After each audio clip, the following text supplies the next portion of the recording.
درود میفرستم خدمت همه شما دوستان و همراهان. خوش اومدین به چنل خودتون. امیدوارم که حالی خوب داشته باشید. من فراز هستم و کارگردان خداونده. توی چنل راز من معمولا حافظ خوانی و انرژی خوانی انجام میدم و تلاشم اینه که پیامی از دل کلام حافظ به گوشت برسونم که برات تازگی داشته باشه. امیدوارم که با این پیام، با شنیدن این پیام از لسان الغیب حافظ شیرازی، یک چراغ راهی برات روشن بشه. هر چقدر هم کم نور ولی تو دلت امید شکل بگیره که بتونی با اراده راسخ قدم برداری و به مسیرت ادامه بدی. چند ثانیه سکوت میکنم تا نیت کنی.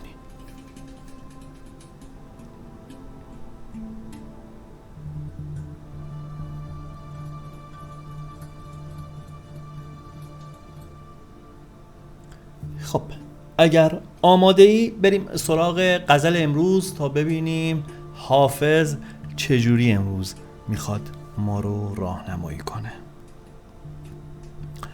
عمریست تا من در طلب هر روز گامی میزنم، دست شفاعت هر زمان در نیکنامی میزنم. بی ماه مهرافروز خود تا بگذرانم روز خود، دامی به راهی می نهم، مرغی به دامی می زنم. او رنگ کو، گلچهر کو، نقش وفا و مهر کو، حالی من اندر عاشقی داو تمامی می زنم. تا بو که یابم آگهی از سایه سرو سهی، گلبانگ عشق از هر طرف بر خوش خرامی میزنم. هر چند کان آرام دل دانم نبخشد کام دل، نقش خیالی میکشم فال دوامی میزنم. دانم سر آرد قصه را، رنگین برآرد قصه را، این آه خون افشان که من هر صبح و شامی میزنم. با آنکه از وی غایبم و از می چو حافظ تایبم، در مجلس روحانیان گهگاه جامی میزنم. بریم با هم سراغ تعبیر و تفسیر این غزل، این 7 بیتی به این خوشنوازی از حافظ شیرازی. همونجور که گفتم غزلی سنگین وزن داره، هر بیتش معنی مستقل داره، با اینکه حافظ به شدت هنرمندانه اینها رو با هم تلفیق کرده. و ببینیم تو بیت اول چی داره برامون. عمریست تا من در طلب هر روز گامی میزنم، دست شفاعت هر زمان در نیکنامی میزنم. در واقع داره سیر و سلوک خودشو داره اینجا نشون میده. میگه توی تمام مدتی که داره میگذره من هر روز تو جستجوی حقیقت دارم گام برمیدارم. هر لحظه برای داشتن اون حسن نیتی که دارم به یک نفر متوسل میشم، کسی که خوشنام باشه. در واقع منظورش اینه که از کسی چیزی یاد بگیرم، بتونم اونو سر مشق خودم قرار بدم. حالا بعضا ممکنه که کسی رو نیابه برای این که بخواد ازش چیزی بگیره، ولی منظور صحبت اینه که گاردش باز، روشنبین نسبت به اطرافش، آگاهه و برای دریافت پیام الهی هوشیاره و داره از این هوشیاری مراقبت میکنه و داره اینو عنوان میکنه. بی ماه مه افروز خود تا بگذرانم روز خود، دامی به راهی می نهم، مرغی به دامی می زنم. اشاره کردم همون اول که ابیات معانی مستقل داره، در کل میپردازیم که چه پیامی برای امروز داره، ولی میگه توی غیاب محبوب زیباروی خودم، اون کسی که دوستش دارم، برای اینکه روزو به شب برسونم توی زندگی، حاشیه زندگی خودم تله و دام میذارم. شاید یه مرغی رو بتونم به دام بندازم، ولی دلش پیش محبوب خودش گیره. میگه برای اینکه روزم شب بشه دارم این کارو میکنم. در واقع انگار داره نوعی اقرار میکنه به کاری که داره در طی روز انجام میده.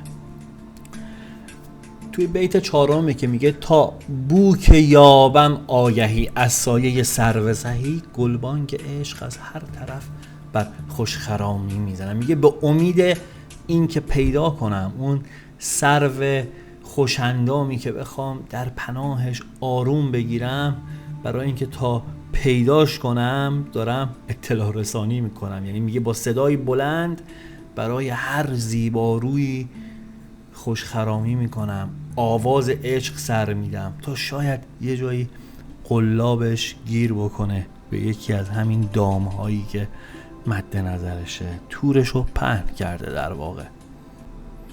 و تو بیت 5 که به نظر من شاه بیت این غزله، شاه بیت از این نظر که به دل من این میچسبه، میشینه، که میاد همه چیزو میگه، اقرار میکنه و در واقع انگار داره خودشو، نقش خیالشو، محبوبشو داره پرزنت میکنه به این شیوه که میگه هر چند کان آرام دل دانم نبخشد کام دل، نقش خیالی میکشم، فال دوامی میزنم. میگه گرچه میدونم که اون آرام بخش دل منو به کام دلم نمیرسونه، اون کسی که من دلم میخواد، یا منظور اینه که پیداش نمیتونم بکنم، یا اینکه اگرم پیداش کنم این اون دوای درد من نیست، حضورش، بودنش.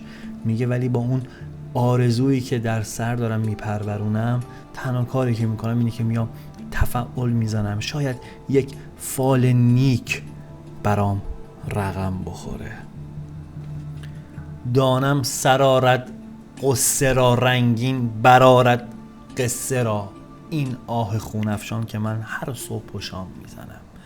میدونم که این آه خونباری که صبح و شب از سینه من برمیاد قصه منو به پایان میرسونه و قصه زندگی من رو برام جالبتر و دلپذیرتر میکنه.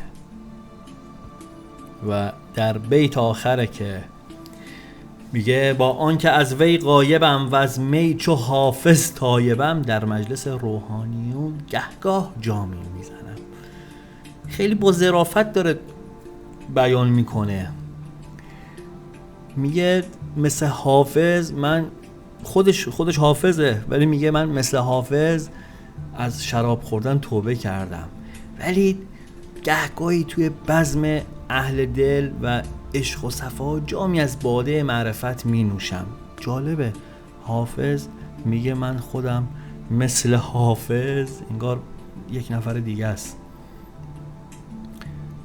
توبه کردم که شراب نخورم، ولی هر از گاهی در بزم دل باده معرفت می نوشم. حالا باید ببینیم داستان چیه، بریم تو دل ماجرا ببینیم چی برای امروز من و تو داره. پیام امروز سراسر، سر تا پا صحبت از عشق و امید و موفقیت و تندرستیه. بهت تبریک میگم، هر نیتی که داری. نمیدونم الانی که داری این پیامو میشنوی چند وقت از ضبط این ویدیو داره میگذره، مهم نیست اون پایین نوشته باشه 1 سال پیش، 1 ماه پیش، 10 سال پیش.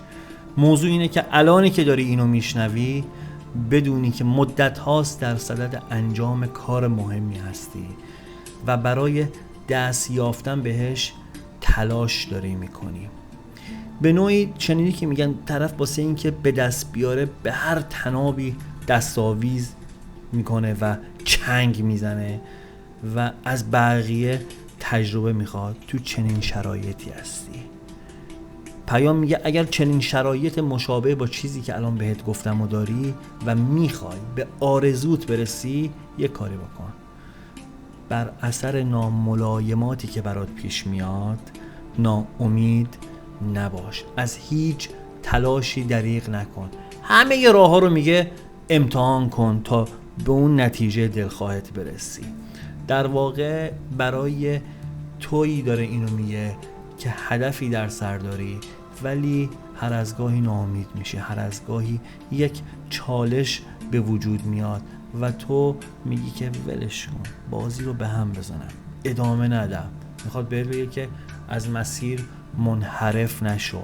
درسته که راه و مقصود تو دور و درازه، اما قراره که تو به اون چه که میخواهی برسی. یعنی اگر نیتی در سر داری، هر چیزی که هست، فارغ از این که امروز کجای مسیر هستی، باید اینو بدونی که موفقیت و اون نهایت مسیر شامل حال تو قراره بشه. در نهایت نتیجه اون چیزیه که شیرین و دلپذیر تو هست. فقط کاری که باید بکنی، پیام داره توصیه میکنه که دیدار با افراد روشن ضمیر رو فراموش نکن. مشورت کردن با افراد آگاه و توی سرلوحه کارهای روزانه خودت قرار بده. چقدر خوبه که ما یاد بگیریم بدونیم درد و دل کردن یک چیزه، کسب مشورت کردن یه چیز دیگه. برای این کار اقدام و عمل لازمه، پس این کار رو انجام بده. این بود پیام امروز. امیدوارم بتونی با این پیام ساز دلتو کوک کنی، قدمتو استوارتر برداری و در نهایت برات موفقیت ممکن بشه. پوینده باشی و پایدار.